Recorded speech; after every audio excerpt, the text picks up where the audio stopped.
नमस्कार साथियों। आज की इस ऑनलाइन ट्रेनिंग सुरक्षित इंटरनेट उपयोग एवं साइबर सेफ्टी में आपका स्वागत है। साथियों, यह ट्रेनिंग अलवर डाइट द्वारा ईटी प्रभारी श्रीमती संगीता यादव जी के नेतृत्व में दी जा रही है और मैं अपना परिचय आपको बता देता हूं। साथियों, मेरा नाम राहुल सिंह है और पदस्थापन जीयूपीएस खोजा का रामगढ़ में है। साथियों, पिछली बार की जो ट्रेनिंग थी वो भी मैंने ही दी थी और इस बार हम बहुत कुछ सीखेंगे। आप शुरुआत से लेकर अंत तक हमारी इस ऑनलाइन ट्रेनिंग में जुड़े रहें। और सबसे पहले मैं आपको बताना चाहूँगा कि आज हम उन सभी मुद्दों पर बात करेंगे जो वर्तमान में एक बहुत बड़े साइबर फ्रॉड से जुड़े हुए हैं। इससे पहले साथियों, आप सभी जो डाइट अलवर का चैनल है, इसको सब्सक्राइब करें और अपना नाम तथा पदस्थापन वीडियो के कमेंट बॉक्स में ज़रूर लिख दें, जिससे कि आपकी उपस्थिति को प्रमाणित किया जा सके।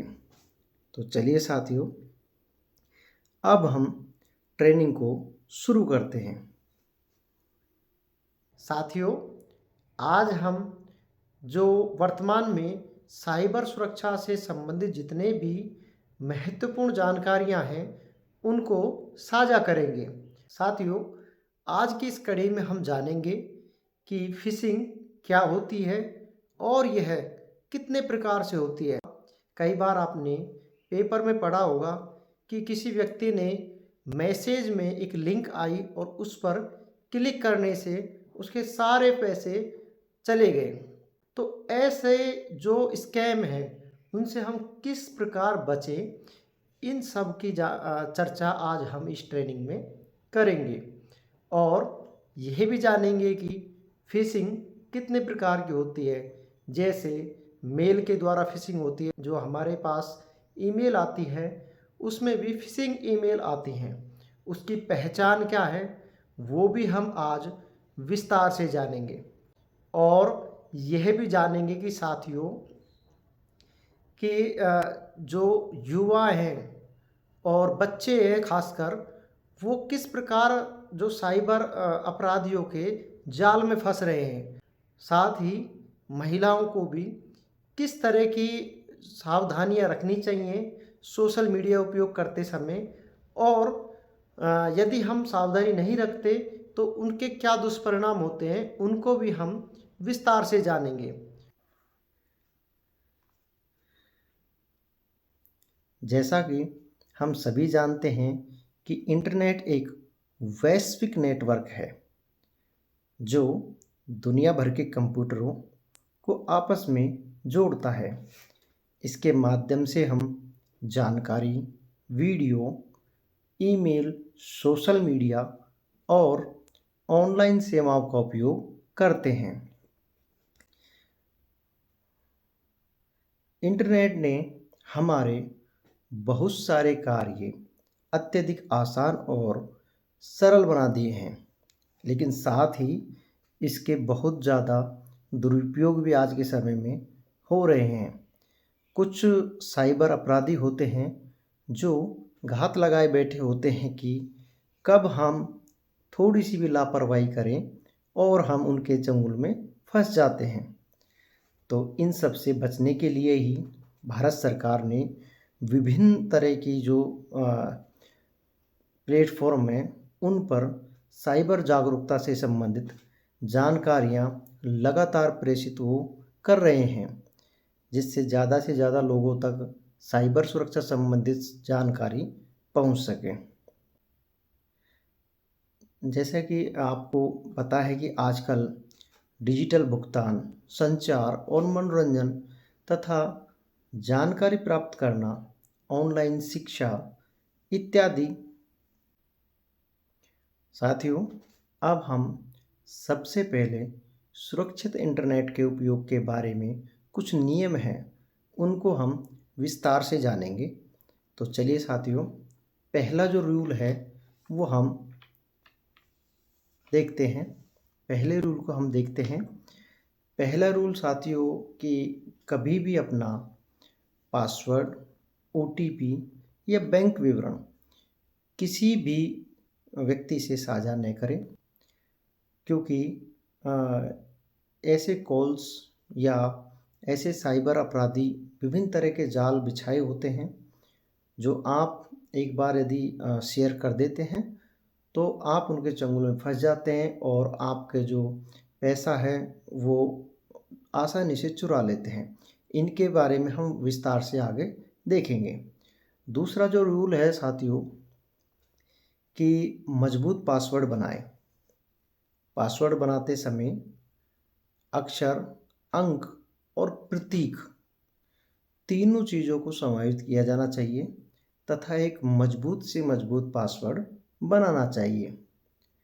और हर 3 महीने में कम से कम हम पासवर्ड को रीसेट कर दें। जैसा कि आप देखते हैं कि आजकल शाला दर्पण का भी जो पासवर्ड है वो हर 2 महीने या 3 महीने में ऑटोमेटिक ही सरकार द्वारा बदल दिया जाता है या उसको बदलने के लिए बोला जाता है, क्योंकि लॉगिन वो होता ही नहीं है। फिर हमें वो चीज़ें दोबारा उसके लॉगिन पासवर्ड वगैरह बनाने पड़ते हैं। और सोशल मीडिया पर अपनी लोकेशन या फ़ोटो कम से कम या सीमित रूप में साझा किए जाने चाहिए, क्योंकि आजकल आप देखते हैं कि जो सोशल मीडिया पर अपनी लोकेशन या फ़ोटो को शेयर करने का एक प्रचलन जो है बहुत ज़्यादा हो चुका है, जो एक गंभीर चेतावनी है खासकर युवाओं में। क्योंकि आपकी लोकेशन को कुछ जो साइबर अपराधी होते हैं वो ट्रेस कर रहे होते हैं। आपके फ़ोटो, क्योंकि आजकल एआई का ज़माना है, तो उनको किसी भी तरह से दुरुपयोग किया जा सकता है और आप आसानी से उनके जाल में फंस सकते हैं। इन सब के बारे में भी हम आगे विस्तार से देखेंगे। अगला जो नियम है साथियों वह है उपकरण संबंधित कुछ नियम। जैसे उपकरण में हम बात करें तो एंटीवायरस सॉफ्टवेयर का इंस्टॉल होना चाहिए। आप अपने मोबाइल में भी एंटीवायरस सॉफ्टवेयर डाल सकते हैं। इससे क्या है, जो मेलवेयर है या किसी भी तरह के जो वायरस हैं वो आपके कंप्यूटर में या मोबाइल में आने से बचेंगे और आपकी जो गोपनीय सूचना या जानकारी है वो चोरी होने से बच जाएगी। तो एंटीवायरस अपने मोबाइल या कंप्यूटर में इंस्टॉल करके रखें। उसके बाद में हम देखेंगे कि जो अपने मोबाइल या स्क्रीन है, मोबाइल या लैपटॉप है, उसमें स्क्रीन लॉक और पिन लगाएं, कि ये बहुत ज़रूरी है। और एक जो सबसे जो बहुत ही महत्वपूर्ण बात है कि आप कभी भी पब्लिक वाईफाई का यूज संवेदनशील काम, जैसे यदि आप किसी को पेमेंट कर रहे हैं तो आप पब्लिक वाईफाई का यूज नहीं करें। जैसे आप देखते हैं कि कहीं भी कोई पब्लिक वाईफाई होती है, उसमें क्या है, पासवर्ड वगैरह नहीं होते। हाँ, हमें लगता है कि ठीक है चला लेते हैं, लेकिन पब्लिक वाईफाई का यूज जो बैंकिंग कार्य हैं उनके लिए बिल्कुल नहीं करें, क्योंकि पब्लिक वाईफाई के द्वारा भी आपकी सूचनाएं चुराई जा सकती हैं। तो बैंकिंग ऐप्स वगैरह इनको चलाते वक्त ये ध्यान रखें कि आपका जो कंप्यूटर है उसमें आपका जो डेटा है वो मोबाइल वाला ही चलना चाहिए। इसके बाद में हम बात करें तो सोशल मीडिया से संबंधित भी कुछ नियम हैं और दोस्तों आगे हम इनको विस्तार से जानने वाले हैं। ये अभी कुछ समरी टाइप में हम थोड़ी सी बात कर रहे हैं। और इससे पहले मैं आपको बता दूं कि आपने यदि अभी ज्वाइन किया है तो सबसे पहले आप हमारे जो डाइट के यूट्यूब चैनल है इसको सब्सक्राइब करें और चैनल को शेयर करें अपने साथियों में, जिससे कि ये जानकारी ज़्यादा से ज़्यादा उनको भी मिल सके। और वीडियो को लाइक करें और कमेंट बॉक्स में अपना नाम, पदस्थापन यह ज़रूर भरें, जिससे कि आपकी जो उपस्थिति है उसको हम प्रमाणित कर सकें। तो जो सोशल मीडिया संबंधित नियम की हम बात कर रहे हैं, तो सोशल मीडिया में जैसे केवल पहचान बताने वाले लोगों को ही हम फ्रेंड रिक्वेस्ट स्वीकार करें। आजकल क्या होता है कि फ्रेंड्स का रिक्वेस्ट किसी की भी स्वीकार करते रहते हैं, तो उससे क्या है कि कुछ साइबर अपराधी जो सोशल मीडिया पर ही बने हुए रहते हैं, वो ऐसे अकाउंट्स को देखते हैं और उनका क्या है, फेक अकाउंट वो बनाते हैं उनकी फ़ोटो चुरा कर, और उनके रिश्तेदारों से और इनसे वो क्या करते हैं, पैसे मांगते हैं या किसी भी तरह का और उस ब्लैकमेलिंग का काम वो करते हैं। तो इन सब से बचने के लिए अपने जो परिचित हैं उनसे ही, उनकी ही फ्रेंड रिक्वेस्ट को स्वीकार करें और उन्हें मतलब सोशल मीडिया पर फ्रेंड बनाएं। कभी भी सोशल मीडिया पर संदिग्ध लिंक या मैसेज पर क्लिक करने से बचें। यानी कि आप देखते हो कि सोशल मीडिया पर जो एड्स हैं जो बहुत आते हैं, तो और उनमें लिंक वगैरह जो होती हैं उन पे आप क्लिक नहीं करें, क्योंकि वो सीधे स्पैम होते हैं और उनसे आपकी जो जानकारी है या मोबाइल का एक्सेस है जो उनके पास जा सकता है। सोशल मीडिया जो ऐप्स हैं उनको आवश्यकता से अधिक अनुमति न दें। हम बताएंगे कि किस तरह से जो अनुमति है आप उसको जो परमिशन है उसको आप कंट्रोल कर सकते हैं। और आप यह आज सुनिश्चित कर लेना बाद में जैसे ही ट्रेनिंग ख़त्म हो कि आपने कहीं जो ऐप्स को ज़्यादा जिन ऐप्स को जिस परमिशन की ज़रूरत ही नहीं है वो नहीं दे रखी हो, क्योंकि आपको पता है कि परमिशन देते ही जो आपका डाटा है, यदि आपने फ़ोटोज़ और वीडियोज़ की परमिशन दी तो आपके फ़ोन में जितने भी फ़ोटो और वीडियो होते हैं उनको वो आसानी से जो ऐप्स है उसके जो एडमिन है वो एक्सेस कर सकते हैं। तो आप ये सुनिश्चित कर लें कि कोई थर्ड पार्टी ऐप है जिसको आपने ज़्यादा एक्सेस न दिया हो, ज़्यादा परमिशंस नहीं दी हो।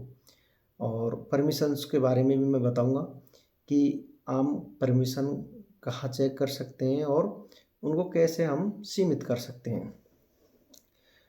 इसके बाद में बच्चों के लिए जो कुछ नियम हैं जो गार्जियंस को ध्यान रखने चाहिए, क्योंकि यह आज के समय में सबसे ज़्यादा ज़रूरी है कि बच्चे इंटरनेट का उपयोग करते समय सुरक्षित रहें। सबसे पहले तो पेरेंटल जो कंट्रोल है उसका प्रयोग करें। पेरेंटल कंट्रोल का प्रयोग कैसे होगा, मैं आपको बताऊंगा कि प्ले स्टोर में और भी कहीं जहां पेरेंटल जो कंट्रोल है वो लगा सकते हैं, वो उसके बारे में हम आज चर्चा करेंगे। दूसरा, बच्चों से खुलकर ऑनलाइन जो गतिविधियां आजकल जो स्कैम चल रहे हैं उनके बारे में चर्चा करें, क्योंकि कई बार हम होते हैं कि हमें लगता है हमारे बच्चे इंटरनेट का सही उपयोग करते हैं, लेकिन कई बार वो क्या है कि वो साइबर अपराधियों के चंगुल में फंस जाते हैं और उसमें क्या है कि बच्चों को मानसिक रूप से बहुत कुछ झेलना पड़ता है। कभी कभी बच्चे क्या है सुसाइड की नौबत भी बच्चों को आ जाती है। तो उसके बारे में हम विस्तार से चर्चा करेंगे कि किस तरह की जो जानकारियाँ हमको बच्चों को देनी चाहिए, उन्हें सिखाएं और उन्हें यह भी बताएं कि किसी भी अजनबी से चैट न करें, क्योंकि सोशल मीडिया पर आजकल जो पहले ही हमने बताया कि जो अनजान व्यक्ति को फ्रेंड रिक्वेस्ट वगैरह स्वीकार न करें, क्योंकि हमें पता नहीं है कि कौन व्यक्ति किस इंटेंशन से सोशल मीडिया पर आया हुआ है। इसके बाद में कुछ डिजिटल एटिकेट्स हैं जो हमें अपनाने चाहिए कि इंटरनेट पर दूसरों के प्रति सम्मानजनक व्यवहार करना चाहिए। किसी की निजी जानकारी या फोटो को हमें वायरल करने से बचना चाहिए। किसी की निजी जानकारी या फ़ोटो को वायरल नहीं करना चाहिए या उनकी बिना अनुमति के शेयर न करें। और सबसे जो महत्वपूर्ण बात है कि ऑनलाइन जो विवाद हैं, उनसे हमें बचना चाहिए। कई बार होता है कि इंटरनेट पर ही हम जो कमेंट्स में या उनमें झगड़ने लग जाते हैं, वो एक बहुत ही गलत बात है। या किसी को भला-बुरा कहने लगते हैं, क्योंकि इसके भी नियम हैं और इसके नियमों के तहत भी कानूनी कार्रवाई हो सकती है। तो आप इन चीज़ों से बचें। और सबसे जो मेन बात मैं आपको बताता हूँ कि किसी भी जानकारी का यदि स्रोत की पुष्टि आपने नहीं की है, यानी कि वो सही है या गलत है, तो उसको प्रसारित करने से बचें। क्योंकि होता आजकल ऐसा है कि व्हाट्सएप पे या फ़ेसबुक पे कोई भी जानकारी आती है, तो उसे हम ज़्यादा से ज़्यादा शेयर करते हैं।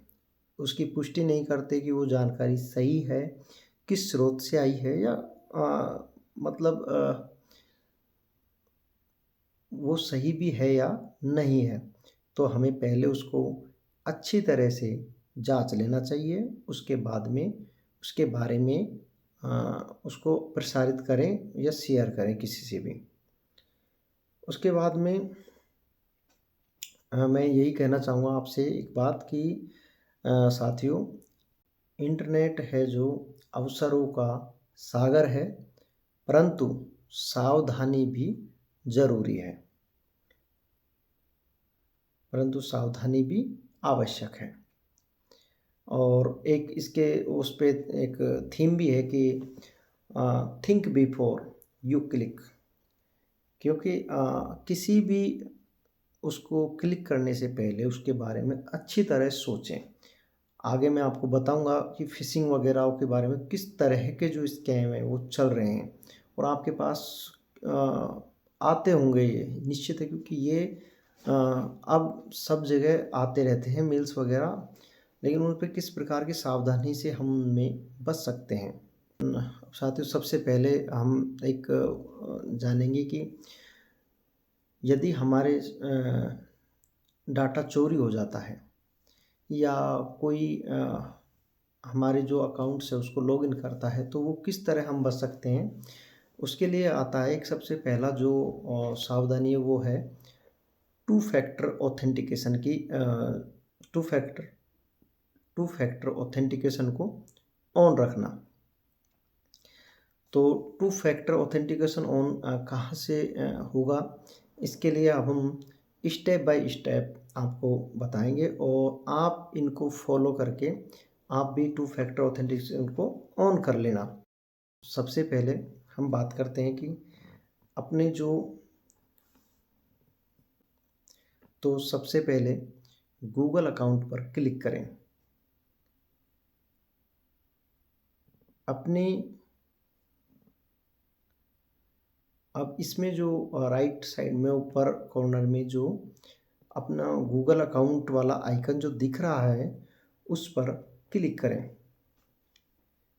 अब हम मैनेज योर अकाउंट पर क्लिक करेंगे। मैनेज योर गूगल अकाउंट पर क्लिक करना है। इसके बाद सिक्योरिटी एंड साइन इन पर क्लिक करना है। सिक्योरिटी एंड साइन इन पर क्लिक करना है।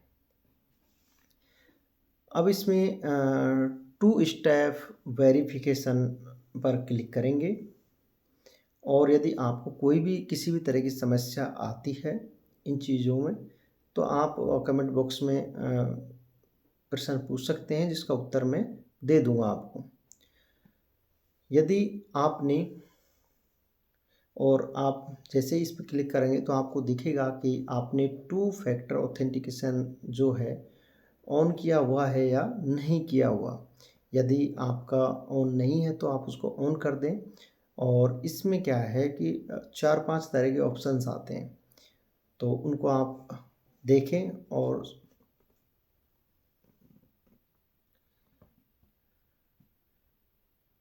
क्योंकि यह जो स्टेप है वो सेकंड स्टेप होता है, इसमें आप पास की एंड सिक्योरिटी की भी सेट कर सकते हैं कि उसको जब आप लगाओगे तो ही आपका अकाउंट ओपन होगा।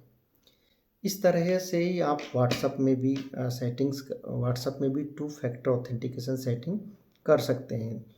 तो चलिए व्हाट्सएप में हम देखते हैं कि जो अकाउंट है, अकाउंट पर क्लिक करेंगे। अकाउंट पर क्लिक करेंगे तथा टू फैक्टर ऑथेंटिकेशन तथा टू स्टेप वेरिफिकेशन को ऑन करके रखना है।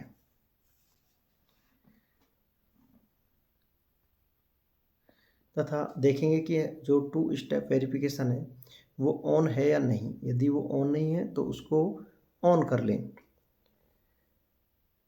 इस तरह से आप अपने सभी जो अकाउंट्स हैं उनमें टू फैक्टर ऑथेंटिकेशन या टू स्टेप ऑथेंटिकेशन को ऑन रखें। और ख़ासकर जैसे पेमेंट्स वाले ऐप हैं, फ़ोनपे, गूगल पे, जो भी ऐप्स हैं उनमें सभी में आप टू स्टेप वेरिफिकेशन को ऑन रखें। जिससे क्या है कि साइबर जो अटैक्स हैं उनसे हम बच सकते हैं। आइए अब हम कुछ महत्वपूर्ण जो साइबर अपराध हैं उनके बारे में जानते हैं और उनके बारे में हम विस्तार से बात करते हैं। सबसे पहले हम बात करेंगे फिशिंग की। तो फिशिंग के बारे में साथियों, फिशिंग एक प्रकार से एक धोखा होता है जो किसी विश्वसनीय संस्था या व्यक्ति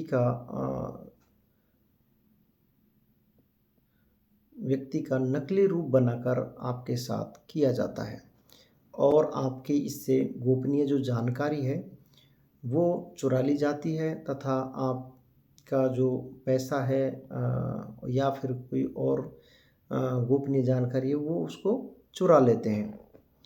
या फिर इसमें ये ऐसा भी करते हैं कि जो मैलवेयर सॉफ्टवेयर्स हैं उनको इंस्टॉल कर देते हैं, जिससे जो आपकी जो जानकारी है वो अपने आप उनके पास स्वतः ही पहुंच जाती है। तो इसमें हम सबसे पहले बात करेंगे कि ये कई प्रकार की फिशिंग्स होती हैं। तो सबसे पहला जो फिशिंग है वो है ईमेल फिशिंग। तो साथियों, तो सबसे पहले हम बात करते हैं मेल फिशिंग की।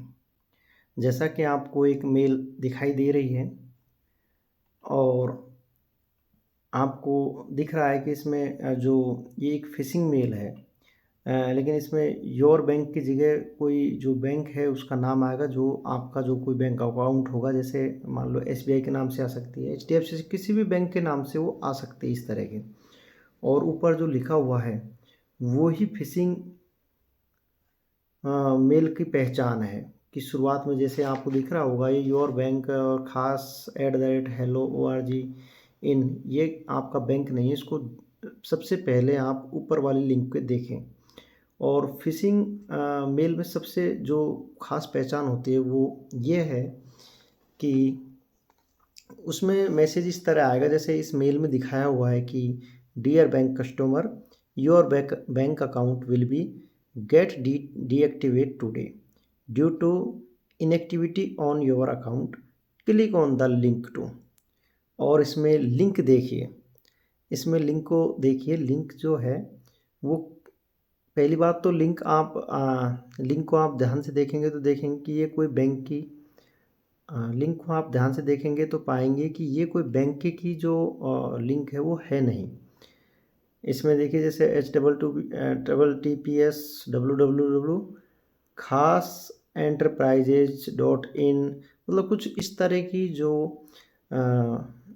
इस तरह की लिंक वो होगी जो कहीं और ही वो रिडायरेक्ट होगी। और आप उसमें जैसे ही अपनी जो जानकारियाँ डालेंगे तो वो जानकारियाँ सीधे उनके पास पहुंच जाएंगी और वो आपके जो अकाउंट्स वगैरह हैं उनको हैक कर लेंगे और उनसे क्या है कि पैसा है, उनसे पैसे को चुरा लेंगे। तो आपको इस तरह की जो मेल्स हैं उन पर बहुत ही सावधानी से देखना है और क्लिक नहीं करना है, क्योंकि अर्जेंटली वाली मेल्स कभी भी बैंक नहीं भेजते हैं और उनमें इस तरह के लिंक भी वो नहीं देते हैं खासकर। आप इस तरह के जो फ़िशिंग मेल्स हैं उनसे बचने के लिए क्या कर सकते हैं कि सबसे पहले तो उसके जो यूआरएल है, जैसा कि हमने शुरू में जो एड्रेस पढ़ा था, उसको अच्छे से जांच लें। उसके बाद में कभी भी ऐसे मैसेज पर आप जल्दबाजी न दिखाएं और इस तरह की यदि मेल्स आती है तो उनको आप सीधे रिपोर्ट करें और उनको रिपोर्ट आप लॉ एनफोर्समेंट एजेंसीज को, यदि आप किसी उसका शिकार बन जाते हैं तो आपके साथ यदि कोई ठगी हो जाती है तो आप उनको सीधा, उनको जो लॉ एनफोर्समेंट एजेंसी हैं उनको आप शिकायत करें। इसके बाद में वेरीफाई द ईमेल आईडी और email address too generic recipients, जैसे लुक टाइप एरर, यानी कि इस तरह की मेल्स में आप अगर देखोगे गौर कर तो पाएंगे कि इसमें टाइप एरर बहुत होते हैं। जैसे अकाउंट में ओ की जगह ज़ीरो होगा, ईमेल में जो होगा वो ईमेल में जैसे AIL होता है, लेकिन उसमें ए के बाद में जो आई है उसकी जगह एक होगा, डिपॉजिट होगा, पासवर्ड होगा। इस तरह के जो इनमें जैसे एरर है कि ओ की जगह ज़ीरो होगा, आई की जगह एक होगा, इस तरह के एरर उनमें होते हैं। तो आप केयरफुली उस मेल्स को देखें और जल्दबाजी न करें। इसके बाद में आता है विशिंग। तो विशिंग में क्या होता है साथियों, विशिंग में होता है कि जो कॉल करने वाला होता है वो किसी बैंक का या कोई एजेंसी का कर्मचारी बनकर आपको कॉल करेगा और आपको बताएगा कि आपका क्रेडिट कार्ड है जो उसकी लिमिट बढ़ा रहे हैं, या आपका जो डेबिट कार्ड है उसको रीएक्टिवेट कर रहे हैं। तो उसके लिए क्या है कि वो मांगते हैं कि भाई आप से कुछ जानकारी मांगेंगे वो कार्ड की, जैसे एक्सपायरी वगैरह ऐसी चीज़ों को, और आपके पास ओटीपी आएगा। तो आप यदि उन्हें बैंक का कर्मचारी समझकर उनको ओटीपी बता देते हैं तो आपके साथ कोई भी ठगी हो सकती है। तो इस तरह की कॉल्स को पहचानें कि कभी भी इसका एक सीधा सा फंडा है कि कभी भी आप ये निश्चित मान लें कि जो बैंक वाले कर्मचारी हैं वो कभी भी आपसे ओटीपी, सीवीवी इस तरह की जो जानकारी वो कभी नहीं मांगते हैं और आप किसी भी अननोन व्यक्ति को इस तरह की जानकारी न दें। भी कॉल को जो अपन जानकारी देने से पहले एक बार बैंक में ज़रूर कंफर्म करें कि वहाँ से कॉल आया या नहीं आया। आप सीधे कॉल पर किसी भी प्रकार की जानकारी न देवें।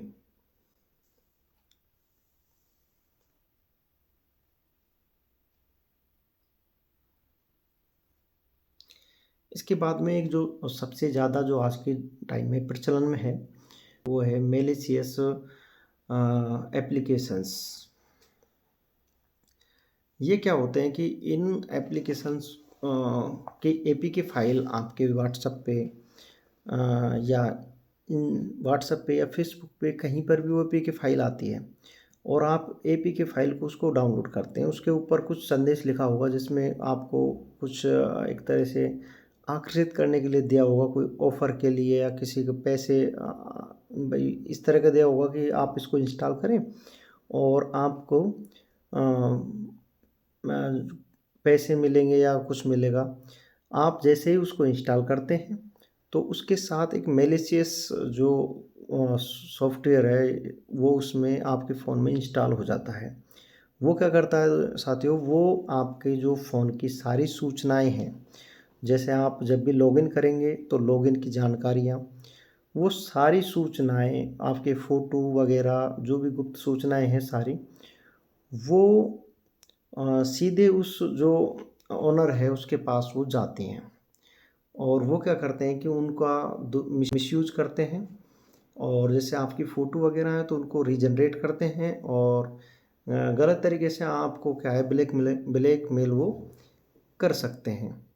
तो इस तरह इससे बचने का एक सीधा सा उपाय है कि कहीं भी किसी भी प्लेटफॉर्म पे कोई एपीके ऐप आता है तो आप उसे डायरेक्ट इंस्टॉल नहीं करें। आप इंस्टॉल एक जो ऑथराइज है जैसे गूगल प्ले वगैरह हैं, इनसे ही ऐप को इंस्टॉल करें। सीधे आप व्हाट्सएप पे या किसी लिंक के द्वारा किसी भी ऐप को अपने मोबाइल फ़ोन में न डालें, और जिससे क्या है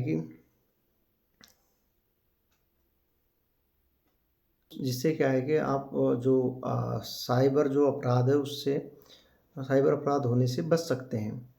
और इस तरह की जो ऐप्स आती हैं उनको एक बार आप गूगल जो प्ले स्टोर है उस पर सर्च करें, यदि वो वहाँ पर हैं तो आप प्ले स्टोर से ही उसको डालने का प्रयास करें। सीधे कभी भी जो है व्हाट्सएप पे फेसबुक से कभी भी न डालें। हमेशा ये ध्यान रखें कि जो ऐप्स हैं वो हमेशा ट्रस्टेड जो प्लेटफॉर्म से उनसे ही डाउनलोड करें और उनसे ही इंस्टॉल करें। अब बात करते हैं हम जो सोशल मीडिया के द्वारा जो फ्रॉड्स होते हैं, उसमें से कुछ फ्रॉड्स होते हैं कि जैसे आपके जो अकाउंट हैं उनको अ, उनके जैसे हूबहू अकाउंट वो बना लेते हैं। जो फ्रॉड्स होते हैं, जो साइबर अपराधी होते हैं, और आपके मित्रों को और दोस्तों को वो पैसे मांगते हैं, और पैसे भेजने के लिए उन्हें प्रोत्साहित करते हैं कि कुछ समस्याएं बताते हैं कि भाई समस्या है और पैसा भेजो, और वो विश्वास कर लेते हैं कि क्योंकि हूबहू आपके जैसा ही प्रोफाइल होता है तो ज़्यादातर वो ध्यान नहीं देते इन चीज़ों पे, और वो पैसे उनको ट्रांसफ़र कर देते हैं। तो इस तरह के जो अपराध हैं उनसे बचने के लिए क्या करना चाहिए कि जो आपकी जो पर्सनल इन्फॉर्मेशन है उसको शेयर करने से बचें। यानी कि सोशल मीडिया पर ज़्यादा से ज़्यादा जो आपकी पर्सनल इन्फॉर्मेशन है उसको शेयर न करें। जैसे कि एड्रेस है, मोबाइल नंबर है, इन चीज़ों को परहेज़ करें। दूसरा क्या है कि कभी भी अपनी जो पर्सनल इमेजें हैं उनको शेयर न करें, क्योंकि जो पर्सनल इमेज शेयर करने से क्या है कि साइबर जो अपराधी होते हैं उनका यूज करते हैं। उसके बाद में जैसे कि हमने पहले भी बताया कि कभी भी जो अपरिचित व्यक्ति हैं उनसे फ्रेंड रिक्वेस्ट स्वीकार न करें, और कभी भी जो सस्पिशियस जो लिंक हैं उन पर क्लिक नहीं करें। जो जैसे पासवर्ड वगैरह होते हैं वो किसी से भी शेयर ना करें। इसके बाद में सबसे जो मेन काम हमने बात करी कि जो मल्टी फैक्टर जो ऑथेंटिकेशन है वो हमेशा ऑन रखना चाहिए सोशल मीडिया अकाउंट्स पर, क्योंकि ये जब एक बार हैक हो जाते हैं तो अ, तो क्या है कि सारी जानकारियाँ आपकी चली जाती हैं। और हम ये भी बताएंगे कि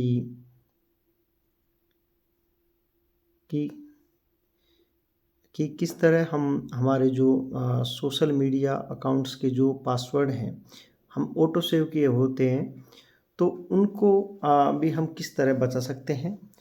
क्योंकि जैसा हमने पहले बताया कि जो पासवर्ड हैं वो ऐसा होना चाहिए जो स्ट्रॉन्ग हो।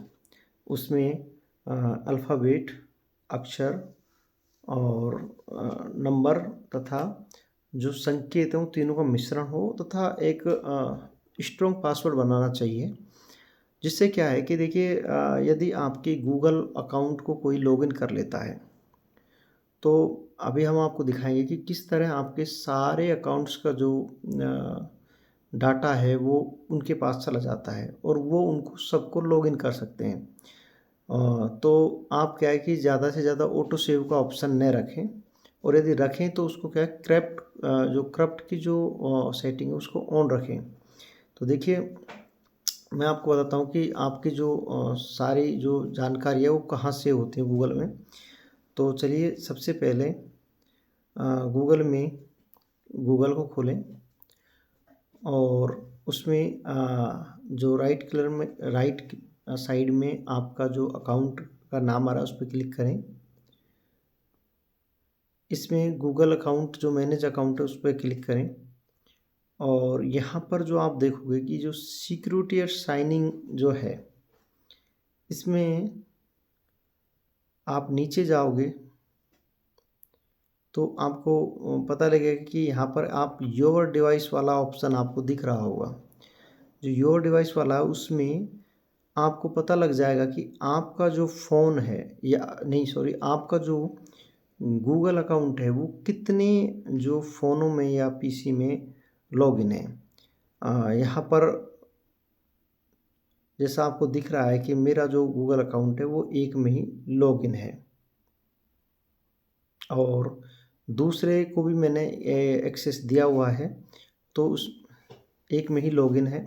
यदि यहाँ पर यदि कोई आपका अकाउंट लॉगिन कर लेता है तो वो यहाँ पर दिख जाता है कि आपका जो लॉगिन अकाउंट वो किस में है और आप यहीं से उस अकाउंट को डिसेबल कर सकते हैं। यदि ऐसा आपके साथ हो, आप जांचें बाद में, वीडियो के बाद में यदि आप देखें, यदि आपका अकाउंट भी यदि कि कहीं पर लॉगिन हुआ है दूसरे में, तो आप उसको यहीं से उस पर क्लिक करके उसको साइन आउट करें और अपना पासवर्ड तुरंत बदलें। और यहीं पर आपको पासवर्ड मैनेजर में आपके पासवर्ड भी दिख जाएंगे कि आपने कौन कौन से जो पासवर्ड है वो सेव किए हुए हैं।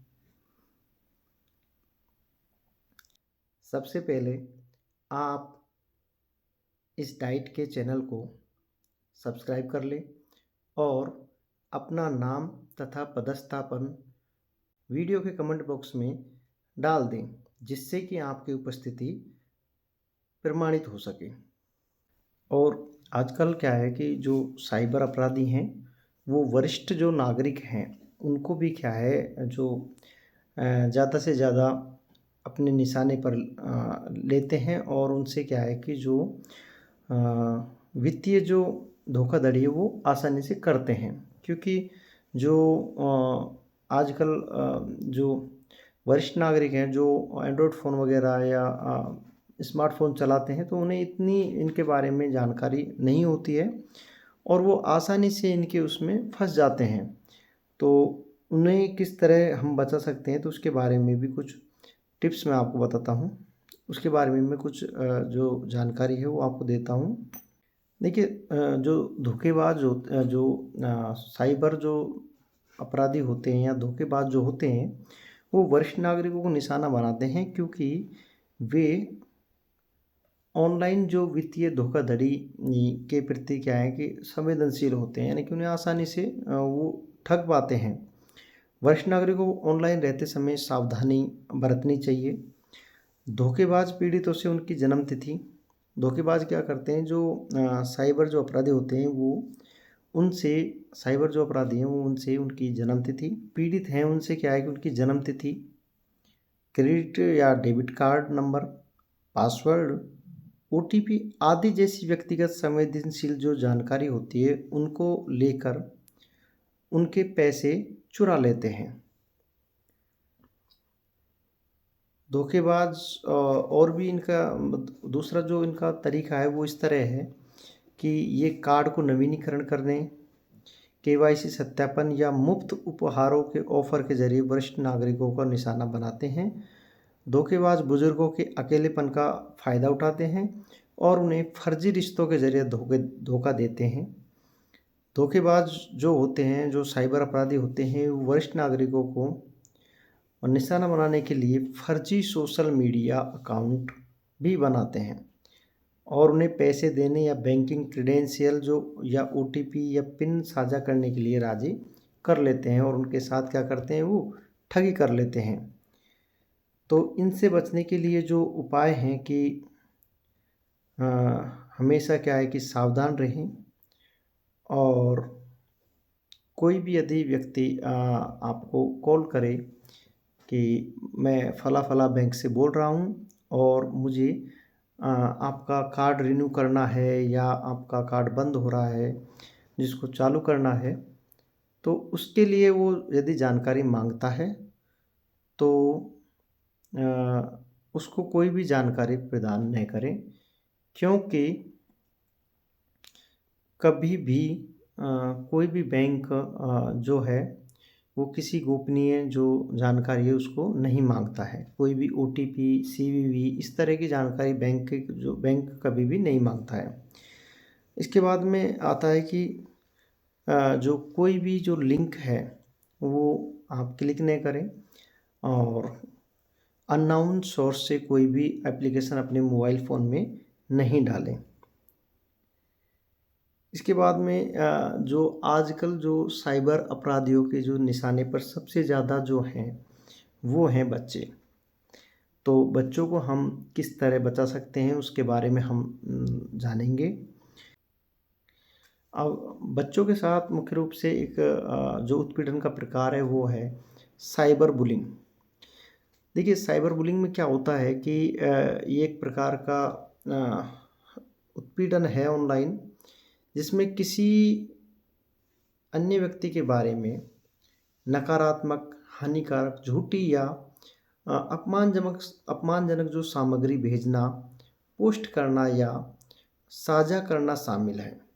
इसमें किसी अन्य व्यक्ति के बारे में व्यक्तिगत या निजी जानकारी साझा करना शामिल हो सकता है, जिससे शर्मिंदगी या अपमान हो सकता है। यानी कि बच्चों को क्या है वो टारगेट करते हैं कि उनके बारे में जैसे किसी को सोशल मीडिया पर तंज कसना, किसी को इस तरह की शर्मिंदगी महसूस कराना कि वो शायद इस तरह के ही हैं।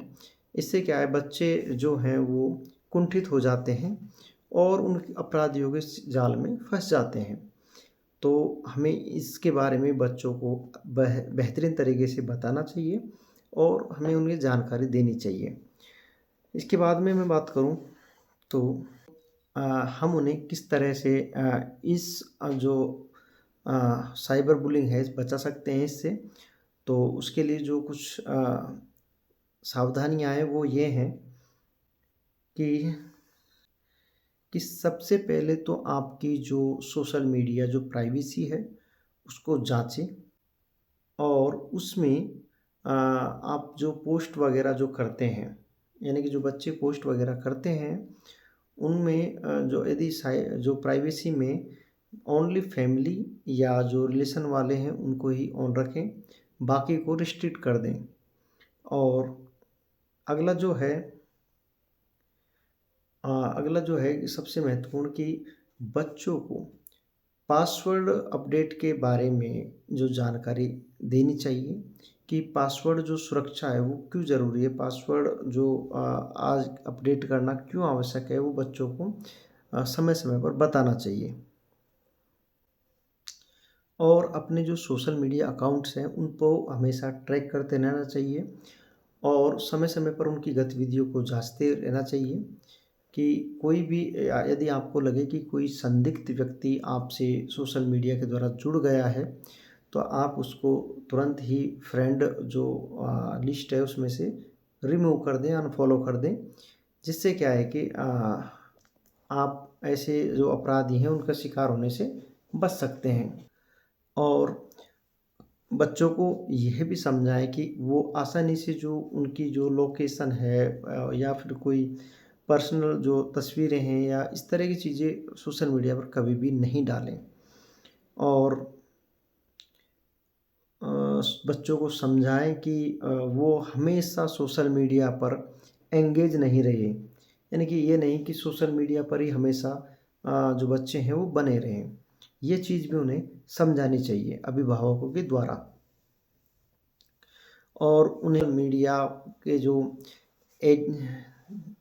जो नियम हैं उनको समझाना चाहिए कि हमें वो चीज़ें नहीं करनी चाहिए जो सोशल जो मीडिया या इंटरनेट की जो नैतिकता से संबंध नहीं रखती हैं। और हमें उन विवादों से बचना चाहिए जो आगे जाकर क्या है हमारे लिए समस्या खड़ी कर सकते हैं। इसके बाद में उन्हें कुल मिलाकर बात ये है कि उन्हें हर तरह से जो साइबर सुरक्षा के बारे में जानकारी देनी चाहिए और आजकल जो अपराध चल रहे हैं उनके बारे में भी उन्हें विस्तार से बताना चाहिए। देखिए सबसे जो मेन जो अपराधी जो साइबर अपराधी होते हैं वो बच्चों को क्या है गेम के द्वारा अपने जाल में फंसाते हैं। जैसा कि दक्षिण में एक ब्लू व्हेल नाम से गेम चला था और भारत में उसको बैन कर दिया क्योंकि वो कुछ इस तरह के टास्क देते थे कि आखिर में जार बच्चे क्या है सुसाइड कर लेते थे। तो इस तरह के यदि गेम्स वगैरह हैं तो कहीं बच्चे उनको खेल नहीं रहे हों, इसकी प्रॉपर मॉनिटरिंग आप करते रहें और अपने बच्चों को इनके बारे में भी बताएं कि इस तरह की चीज़ों से दूर रहें। क्योंकि जो ऑनलाइन जो गेम वगैरह होते हैं ये क्या है कि इनमें साइबर जो अपराधी हैं संभावना होती है कि वो उनमें नज़र बनाए रहते हैं हमेशा और बच्चों को क्या आसानी से वो अपना गिरफ्त में ले लेते हैं या शिकार बना लेते हैं। इसके बाद में हम बात करते हैं कि जो अटैक्स टारगेटिंग वुमेन के बारे में, यानी कि जो आजकल जो साइबर जो अपराधों में एक जो महिलाओं को भी सीधा निशाना बनाया जा रहा है, वो किस तरह बनाया जा रहा है हम उसके बारे में भी जानते हैं। देखिए एक शब्द होता है मॉर्फिंग। जो मॉर्फिंग शब्द होता है वो क्या होता है कि उसमें क्या करते हैं कि किसी की भी जो तस्वीर है, किसी महिला की तस्वीर है, उसको वो बदल देते हैं। यानी कि उस पे चेहरा तो महिला का ही रहता है, बाकी जो और बाकी शरीर को बदल देते हैं। यानी कि इसके जो मॉर्फिंग टूल्स को यूज़ में लेते हुए उस तस्वीर में वो चेंजेस करते हैं। और इस तरह की जो टेक्निक होती है इससे क्या है कि जो यंग जो महिलाएं होती हैं या लड़कियां होती हैं वो साइबर अपराधियों का शिकार आसानी से बन जाती हैं। उनकी जो पोस्ट की हुई तस्वीरों को मॉर्फ करके उनका दुरुपयोग करते हैं। फिर अपराधी इन मॉर्फ की गई तस्वीरों का इस्तेमाल पीड़ितों को ब्लैकमेल करने में करते हैं और इनका उपयोग करके वो क्या करते हैं फर्जी प्रोफाइल बनाते हैं और सेक्सटिंग या सेक्स चैट या अश्लील सामग्री, नग्न तस्वीरें वगैरह आदि के लिए इनका उपयोग वो करते हैं। मॉर्फिंग से पीड़ित की ऑनलाइन प्रतिष्ठा को नुकसान पहुंच सकता है और उसे भावनात्मक आघात पहुंच सकता है। साथ ही वे अपराधियों की धमकियों का शिकार भी हो सकते हैं और ब्लैकमेल करने के लिए उनके प्रयासों का भी शिकार हो सकते हैं। तो इससे बचने के जो उपाय हैं वो यही है कि जो जो सिक्योरिटी और प्राइवेसी वाले जो फीचर्स जो फीचर्स होते हैं उनको अनेबल रखें और नेवर यानी कि कभी भी अपनी जो पर्सनल इन्फॉर्मेशन है और पर्सनल जो जो तस्वीरें हैं उनको सोशल मीडिया पर पब्लिक नहीं करें और यदि आप उनको पब्लिक भी करते हैं तो उसमें क्या है कि वाटरमार्क का यूज किया जाए और हमेशा अपने जो अकाउंट्स हैं उन पे मल्टी फैक्टर ऑथेंटिकेशन वाली सेटिंग ऑन रखें और स्ट्रॉन्ग पासवर्ड सभी अकाउंट्स का रखना चाहिए। और यदि किसी के साथ इस प्रकार की घटना हो जाती है तो वो उसका स्क्रीनशॉट वो उसमें रखे हमेशा, स्क्रीनशॉट ले लेवे फ़ोन में, जिससे क्या है कि उसको रिपोर्ट करने के लिए हमें उसके जो एविडेंस वो मिल जाता है। अब हम जो पासवर्ड के बारे में कुछ बात करेंगे कि किस प्रकार हम एक स्ट्रॉन्ग पासवर्ड का यूज कर सकते हैं। देखिए स्ट्रॉन्ग पासवर्ड में कम से कम 9 से लेकर और 12 तक के अंक होने चाहिए, तो वो स्ट्रॉन्ग पासवर्ड होता है। और उसमें उसमें क्या है कि जैसा कि पहले भी बताया कि अंक, अक्षर और यानी कि जो संकेत हैं उन तीनों को शामिल किया जाना चाहिए तथा ये हमेशा ध्यान रखें कि कभी भी अपने पासवर्ड में date of birth, phone number या एड्रेस ऐसे कुछ भी नहीं डालना चाहिए। क्योंकि साथियों एक चीज़ मैं आपको बता दूं कि यदि कोई साइबर अपराधी आपकी कोई जानकारी को या किसी पासवर्ड को चुरा लेता है, तो वो उस पासवर्ड को आपके जो सभी अकाउंट्स हैं उन पर लगाएगा। तो इससे बचने का एक आसान तरीका यही है कि जो हमारे जितने भी अकाउंट्स हैं उन पर अलग-अलग जो है वो पासवर्ड लगा होना चाहिए, जिससे कि हम उससे बच सकें। क्योंकि यदि हमारे एक पासवर्ड को चुरा भी लेता है तो वो और अकाउंट्स को हमारे को लॉगिन नहीं कर पाएगा। इसके बाद में अ, वही फिर से कि मल्टी फैक्टर ऑथेंटिकेशन ऑन रखना चाहिए और रेगुलर जो है वो पासवर्ड चेंज करते रहना चाहिए। और अब हम कुछ जो साइबर जो हाइजीन से संबंधित कुछ बातें करते हैं कि सबसे पहले तो क्या है कि हमें यूज़ जेन्युइन सॉफ्टवेयर यानी कि जेन्युइन सॉफ्टवेयर को यूज़ करना चाहिए। कई बार क्या होता है हमने देखा है कि कुछ जो व्यक्ति होते हैं वो जो थर्ड पार्टी ऐप्स को भी डाल देते हैं, जो उनको बोलते हैं क्रैक। वो बेहद ख़तरनाक होते हैं क्योंकि वो जो हैं वो किसी थर्ड पार्टी के द्वारा वो चलाए हुए होते हैं या क्रैक किए हुए होते हैं। वो आपकी सारी सूचना को उसके पास पहुंचा देते हैं। तो ऐसे ऐप्स से बचना चाहिए, हमेशा जेन्युइन ऐप्स का उपयोग करना चाहिए।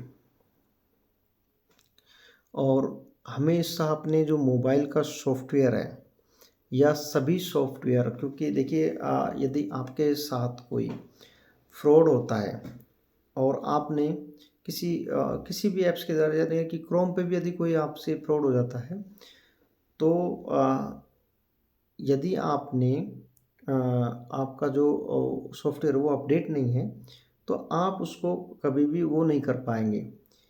क्योंकि कंपनी कहती है कि जो जितने भी अपडेट वो देते हैं तो उसमें जो नए सिक्योरिटी पैच होते हैं, तो इसलिए आप हमेशा अपने सॉफ्टवेयरों को अपडेट रखें। अपने फ़ोन का जो सॉफ्टवेयर है उसकी अपडेट्स यदि जब भी कभी आती हैं तो उसको तुरंत ही अपने फ़ोन में इंस्टॉल करें। इसके बाद में कभी भी जो सस्पिशियस जो ईमेल्स हैं उनको ओपन करने से बचें। और think before you click on suspicious, यानी कि और किसी भी लिंक को क्लिक करने से पहले अच्छी तरह उस पे सोचें, उसके बाद ही उसको क्लिक करें। हमेशा एक स्ट्रॉन्ग पासवर्ड का यूज करें तथा रेगुलरली उसको बदलते रहें। और हमेशा जो ब्राउज़र है उसको अपडेट रखना चाहिए। अनेबल मल्टी फैक्टर ऑथेंटिकेशन जो हमने बार बार आज जाना। अवॉइड यूजिंग पब्लिक वाईफाई, क्योंकि पब्लिक वाईफाई के बारे में मैंने बताया कि कभी भी अपनी जो बैंकिंग कार्य है या किसी भी कार्य के लिए ज़्यादातर पब्लिक वाईफाई जो होती है उससे परहेज़ करना चाहिए। और हमेशा अपने जो डाटा है उसका बैकअप लेते रहना चाहिए, क्योंकि आपका यदि कोई सॉफ्टवेयर या पीसी में कोई वायरस या मैलिशियस डाल दिया जाता है तो वो आपके डाटा को क्रैक कर देगा और आपके पास कुछ भी नहीं बचेगा। इसलिए इस सब समस्या से बचने के लिए आपको रेगुलरली जो डाटा है वो अपडेट रखना चाहिए। और अब देखिए आज हमने बहुत कुछ चीज़ें सीखी और जानी। अब मैं आपको बताता हूँ कि यदि आपके साथ कभी कोई ऐसा फ्रॉड हो जाता है तो आप सबसे पहले एक हेल्पलाइन नंबर है साइबर क्राइम वाला, उस पर आप डायल करें और अपनी शिकायत दर्ज कराएं। यदि उस पे भी आपकी शिकायत मान लो फ़ोन एंगेज आता है, नहीं मिल पाती, तो एक वेबसाइट है, फ़ोन नंबर मैं आपको बता दूं, 1930, यानी कि 1930 पर जो है वो साइबर क्राइम का नंबर है। यदि आपके साथ कोई किसी भी तरह का फ्रॉड होता है तो आप अपना जो रिपोर्ट है वो वहाँ दर्ज करा सकते हैं ऑनलाइन। दूसरा जो है वो वेबसाइट है साइबर क्राइम की कि www.cybercrime.gov.in, यानी कि इस पर भी अपनी जो शिकायत है वो दर्ज कर सकते हैं। और साथियों एक जो भारत सरकार द्वारा एक पोर्टल चलाया हुआ है संचार साथी पोर्टल, संचार साथी पोर्टल पर आप अपनी मोबाइल संबंधित सभी प्रकार की जानकारियाँ उपलब्ध हो जाती हैं। तो आज हमने बहुत सारे के जो साइबर अपराध उनके बारे में जाना। जैसे हमने फ़िशिंग के बारे में जाना, तो एसएमएस फ़िशिंग है, ऐप्स के द्वारा फ़िशिंग होती है, वॉइस कॉल्स के द्वारा फ़िशिंग होती है, या सोशल मीडिया के द्वारा भी फ़िशिंग्स होती है, सबके बारे में हमने जाना। और इसमें एक आइडेंटिटी थेफ्ट भी हमने जाना कि किसी भी जो व्यक्ति के सोशल अकाउंट्स वगैरह से उसके पर्सनल इमेज चुराकर और हूबहू उसी के जैसा सोशल अकाउंट्स क्रिएट किया जाता है, जिसका नेम भी सेम होता है और फ़ोटो भी सेम होता है प्रोफाइल वाला। और आपके परिचितों से और मिलने वालों से सभी से जो पैसे वगैरह मांगे जाते हैं और उनसे पैसों की ठगी कर ली जाती है आपके जो प्रोफाइल की बिहाफ़ पर। तो आप इस चीज़ को वो रखें कि हमेशा जो अपना अ, जो सिक्योरिटी है वो स्ट्रॉन्ग रखें, और जो टू फैक्टर ऑथेंटिकेशन वाला या मल्टी फैक्टर ऑथेंटिकेशन है वो हमेशा ऑन। हमने साइबर बुलिंग के बारे में भी जाना कि किसी को भी टारगेट करना और भला बुरा कहना और उसको एक मतलब कुंठित करना, जो इसमें अपराध की श्रेणी में आता है साइबर बुलिंग। और मोबाइल साइबर अटैक्स के बारे में बता दूं आपको कि मोबाइल साइबर अटैक्स जो हैं वो data leakage, unsecure WiFi, phishing attacks, इन सब से जो मोबाइल जो अटैक्स होते हैं। और एक डाटा के अनुसार जो अटैक्स होते हैं, हम क्या करते हैं कि देखिए, हम क्या करते हैं कि जो मोबाइल होता है उसमें कोई भी एंटीवायरस वगैरह नहीं डालते हैं, क्योंकि हमें लगता है कि जो ज़्यादा जो अटैक्स होते हैं साइबर वाले वो होते हैं कंप्यूटर में। लेकिन आपकी जानकारी के लिए मैं बता दूं कि जो जो जितने भी साइबर अटैक्स होते हैं उनमें 81 साइबर अटैक्स होते हैं मोबाइल फ़ोन्स में, तथा 15% डेस्कटॉप में और बाकी अदर्स में होते हैं। ठीक है, तो यानी कि ये मान लो कि 50% ही डेस्कटॉप जो आपके कंप्यूटर होता है उसमें होता है, और 81% जो अटैक्स है, यानी कि रेट जो परसेंट है अटैक्स का, वो 81% है कम मोबाइल का। इसलिए मोबाइल में हमेशा एंटीवायरस इंस्टॉल रखें। देखिए, ब्राउज़र में आप किसी भी जो वेबसाइट उसको खोलें तो उसमें आप देख लें कि उसका जो HTTPS जो है उससे वो वेबसाइट शुरू हो। HTTPS, इसमें जो एस होता है वो होता है सिक्योर, यानी कि वो वेबसाइट सिक्योर है। यदि उसमें HTTPS लगा हुआ है, यदि HTTP तक है तो वो वेबसाइट सिक्योर नहीं हुए। और उसमें क्या है कि यदि वो सिक्योर, तो उसमें पैडलॉक का आइकन भी बना हुआ होगा। ब्राउज़र में समय समय पर अपनी जो कुकीज़ हैं उनको डिलीट करते रहना चाहिए। देखिए, एक वेबसाइट है जिस पे आप अपनी ऐप्स को स्कैन कर सकते हैं, उसका नाम है वायरस टोटल। उस पर आप अपनी ऐप्स को स्कैन कर सकते हैं और पता लगा सकते हैं कि उसमें कोई अ, जो मैलवेयर वगैरह नहीं हो।